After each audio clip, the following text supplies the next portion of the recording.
Hello children. Fox cubs and squirrels and hedgehogs. This is our math story for this week. I've borrowed it from Mrs. Pilkington. It's called Princess Mirabell and the Dragon Pox. Now you might have heard of chicken pox, but this is dragon pox. It's a bit the same. And it's by Julia Donaldson. Let's see what happens.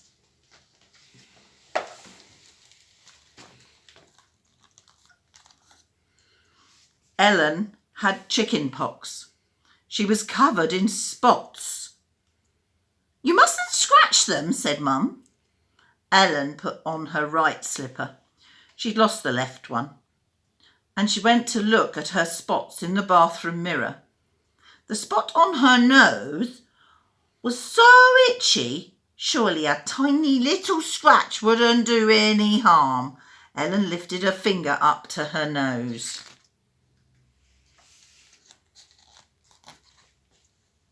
Then she jumped when a voice from the mirror said, "Don't scratch, you might turn into a toad."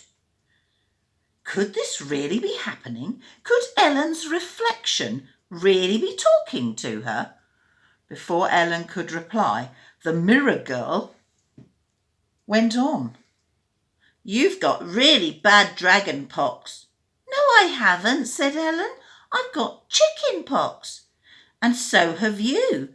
You're my reflection."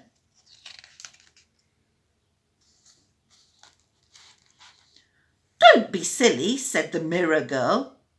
And the next second she had jumped out of the mirror and she was in the bathroom with Ellen. "I'm Princess Mirabell. You really ought to curtsy, but as you're my friend, I'll let you off." "Are you really a princess?" asked Ellen. "But you look just like me. You've got the same pyjamas. You've even lost one of your slippers like me." "Oh, no, I haven't," said Mirabell. She paused for a second and then continued. "My slipper was stolen by a goblin. They're always stealing slippers. They like to sleep in them." Ellen laughed. "Do they have little sheets and pillows?" she asked. "Never mind that," said Mirabell. "We need to get started on a cure for dragon pox." She put the plug in the bath and turned on the taps. "But I haven't got dragon pox," said Ellen.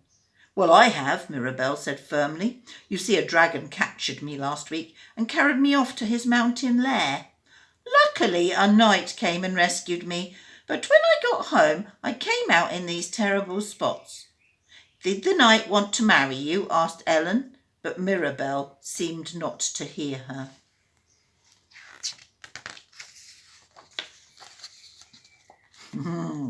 Look at all those bubbles. "Now then," said Mirabell, "on with the cure. This stuff looks good." She grabbed a bottle of bubble bath and squirted it into the water. Then, "How odd!" she exclaimed, as hundreds of bubbles appeared. "Don't you have bubble bath back home?" asked Ellen. "Certainly not," said Mirabell. "But we do have bubble fish. They're much better. They swim about in the bath and blow thousands of bubbles." "But isn't the bath water a bit hot for fish?" asked Ellen. "Never mind that," said Mirabell. "Let's get in." We need some more ingredients," said Mirabell, when they were both in the bath. "Let's try this." Before Ellen could stop her, she had squirted a whole tube of toothpaste into the water. Here it comes out of the tube and it's all over. "Hey, now we won't be able to clean our teeth," Ellen protested. "But can't you get the fairies to clean your teeth?" asked Mirabell. "No, I don't know any fairies. And what would they use instead of toothpaste?" "Well, our fairies collect dewdrops from the rose petals." "And they use that," said Mirabell. "How does it stick on the toothbrushes?" asked Ellen. "I do wish you wouldn't ask so many questions," said Mirabell. "Let's get on with the cure. How about this?" And she squirted in some white foam from a spray can. "Stop!" cried Ellen. "That's my dad's shaving cream." "Well, I think he should stop shaving, like my father the king," said Mirabell. "Does your father have a beard then?" asked Ellen. Course he does. It's so long it reaches the ground, and he needs 2 servants to walk ahead of him and carry it, and sometimes birds make nests in it. Ellen laughed.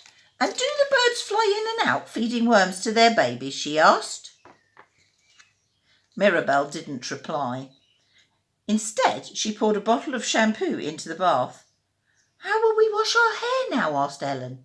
Oh, I wouldn't bother washing it, said Mirabell. When my hair gets dirty, I just say a magic spell and wish for some different hair. My hair doesn't always look like yours. You know, last week I had golden curls, and the week before I had red ringlets. And you see all these different pictures of hair that she had. I'd love to do that, said Ellen. What's the magic spell? I'll tell you later, said Mirabell, and she splashed some frothy, cream, foamy toothpaste bath water at Ellen. Ellen giggled and splashed some back. This was beginning to be fun, but then she noticed the bathroom floor was getting really wet from the splashing. Oh dear, my mum will be a bit cross, she said. Really? How peculiar. My mother, the Queen, is cross if I don't splash the floor. In fact, she likes me to splash it, and then she paddles in it to wash her feet, and so do all the palace maids. Doesn't the water drip onto the floor below? Asked Ellen. I thought I told you to stop asking questions, said Mirabell. Now it's time to get dry and put our pyjamas back on. But we're still spotty, said Ellen, as she put on her slipper. The cure hasn't worked. Ah, that's because we haven't done part 2, said Mirabell. What's part 2? Asked Ellen. This. Mirabell picked up a roll of loo paper and started to wind it around Ellen, who laughed. What about you? She asked. We'll do me later, said Mirabell, carrying on winding. Before long, Ellen's whole body was covered in loo paper, and Mirabell had started on her face. Then, close your eyes and count to 100, she said. So Ellen did. 98, 99, 100. Ellen ripped the paper off her face and opened her eyes. Where are you, Mirabell? She asked. She looked round the empty room and saw that the door handle was turning. But it wasn't Mirabell. Instead, it was Ellen's mum come into the room. Ellen, what have you been doing? She said as she looked at the watery, foamy room and all the empty tubes and bottles. It wasn't me. It was Princess Mirabell, said Ellen. She came out of the mirror. She was trying to cure my chicken pox. Oh, and I suppose she's gone back into the mirror now, said Ellen's mum. Ellen looked at the mirror over the basin. It was covered in toothpastey bubbles. Yes, I think she has, she said. Ellen's mum sighed. Then she looked at Ellen. Actually, your spots do look quite a bit better, she said. That one on your nose has disappeared. And look, she added, picking something out of the basin. Here's your left slipper. Ellen said nothing, but she smiled as she put the slipper on. She knew it wasn't really her slipper. It belonged to Princess Mirabell. Can you see them waving? And that's the end of the story. Have a go at the activities. Bye for now.